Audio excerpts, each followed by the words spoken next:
নমস্কার বন্ধুরা, আজকের এই কথাগুলো আপনার চিন্তা ভাবনাকে পুরো বদলে দিতে পারে। আজ আমরা এমন এক সত্যের কথা জানব যা শুনে অনেকেই অবাক হয়ে যান, যা শুনে অনেকের বিশ্বাস কেঁপে ওঠে। আপনি কি জানেন, গৌতম বুদ্ধ অনেক সময় ঈশ্বরের অস্তিত্ব নিয়ে প্রশ্ন তুলেছিলেন। তিনি সরাসরি বলেছিলেন, না, ঈশ্বর নেই। কিন্তু তিনি এমন কিছু শিক্ষা দিয়েছিলেন যা মানুষকে ভাবতে বাধ্য করে, ঈশ্বর কি সত্যি আছে, নাকি আমরা নিজেরাই নিজের ভাগ্য তৈরি করি। গৌতম বুদ্ধের জীবনের শুরুটা ছিল রাজকীয়। তিনি ছিলেন এক রাজপুত্র। সব রকম সুখ, সব রকম আরাম, সব কিছুই ছিল তার কাছে।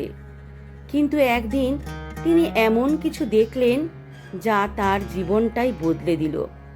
তিনি দেখলেন একজন বৃদ্ধ মানুষ, তিনি দেখলেন একজন অসুস্থ মানুষ, তিনি দেখলেন একটি মৃতদেহ।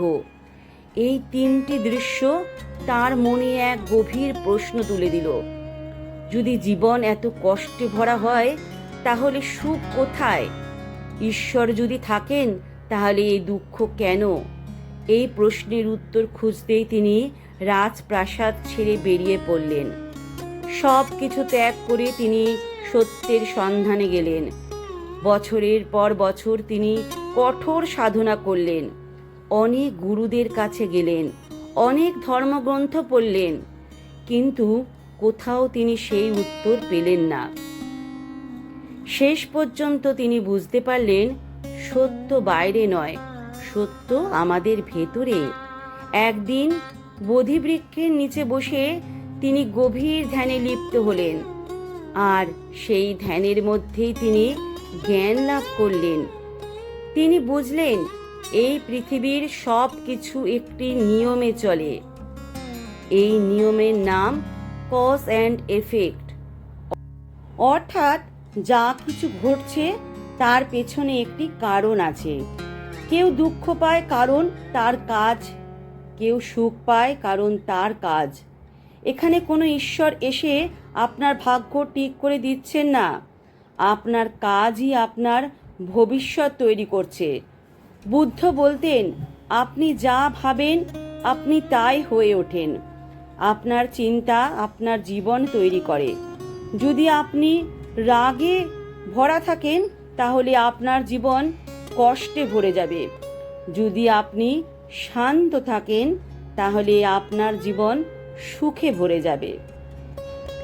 তিনি কিন্তু কখনো বলেননি ঈশ্বর নেই, কিন্তু তিনি বলেছেন ঈশ্বরকে খুঁজে লাভ নেই, নিজেকে খুঁজুন, কারণ আপনার ভেতরে সব শক্তি আছে।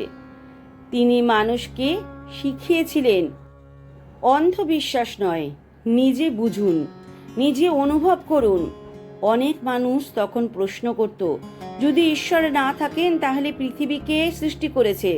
বুদ্ধ বলতেন, এই প্রশ্নের উত্তর জানার চেয়ে জীবনের দুঃখ দূর করা বেশি জরুরি। তিনি একটি উদাহরণ দিতেন। ধরুন, একজন মানুষকে তীর দিয়ে আঘাত করা হয়েছে। সে যদি বসে বসে ভাবে এই তীর কে ছুঁড়েছে, কোথা থেকে এসেছে, তাহলে সে মারা যাবে। কিন্তু যদি সে তীরটা বের করে চিকিৎসা করে, তাহলে সে কিন্তু প্রাণে বাঁচতে পারবে। ঠিক তেমনি ঈশ্বর আছে কি নেই, এই প্রশ্নে সময় নষ্ট না করে আপনার জীবনের দুঃখ দূর করুন।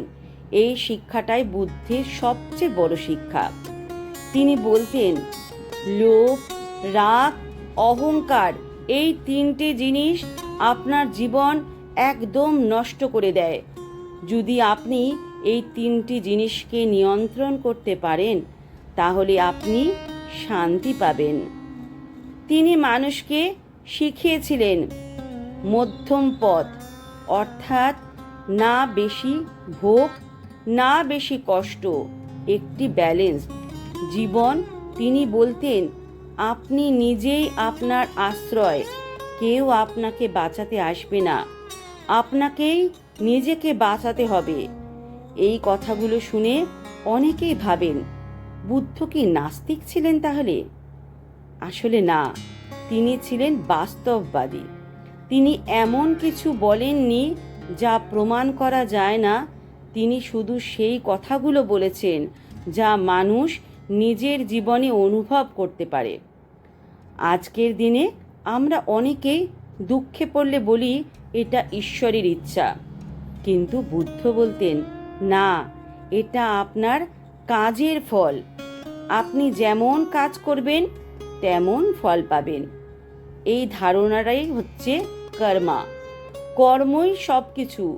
আপনি যদি ভালো কাজ করেন ভালো ফল পাবেন, আপনি যদি খারাপ কাজ করেন তাহলে খারাপ ফল পাবেন। এখানে কোনো শর্টকাট নেই, কেউ আপনাকে বাঁচাতে আসবে না। এই শিক্ষাটা শুনতে কঠিন, কিন্তু এটাই সত্য, কারণ এটা আপনাকে শক্তিশালী করে, আপনাকে নিজের দায়িত্ব নিতে শেখায়, আপনাকে নিজের জীবন নিজে গড়তে শেখায়। বুদ্ধ বলতেন, হাজার মন্দিরে গিয়ে লাভ নেই, যদি আপনার মন পরিষ্কার না হয় হাজার প্রার্থনা করেও কিন্তু লাভ নেই। যদি আপনার কাজ খারাপ হয়, তিনি বলতেন, একটি ভালো কাজ হাজার প্রার্থনার চেয়ে বেশি শক্তিশালী। এই কারণেই তিনি ঈশ্বরের ধারণাকে গুরুত্ব দেননি, কারণ তিনি জানতেন মানুষ যদি নিজের উপর বিশ্বাস না রাখে তাহলে সে কখনো সুখী হতে পারবে না। আজকের সমাজে আমরা অনেকেই নিজের ভুলের দায় ঈশ্বরের উপর চাপিয়ে দিই, কিন্তু বুদ্ধ আমাদের শেখান, নিজের ভুল নিজে স্বীকার করুন, নিজেকে বদলান, তবেই আপনি কিন্তু সুখ পাবেন। এই শিক্ষাটা আজও সমানভাবে সত্য। যদি আপনি সত্যি জীবন বদলাতে চান তাহলে আজ থেকেই শুরু করুন। নিজের চিন্তা বদলান, নিজের কাজ বদলান, নিজের মনকে শান্ত করুন, কারণ আপনার ভেতরেই আছে সেই সমস্ত সব শক্তি। আপনার ভেতরেই আছে সুখের চাবিকাঠি। কেউ বাইরে থেকে এসে আপনাকে সুখী করবে না, আপনাকে নিজের সুখ তৈরি করতে হবে। এই কথাগুলো যদি আপনার মনে গেঁথে যায় তাহলে আপনার জীবন বদলে যাবে। আপনি আর কখনো অন্যকে দোষ দেবেন না, আপনি নিজের দায়িত্ব নেবেন, আর সেখান থেকে শুরু হবে আপনার সত্যিকারের পরিবর্তন। ধন্যবাদ বন্ধুরা।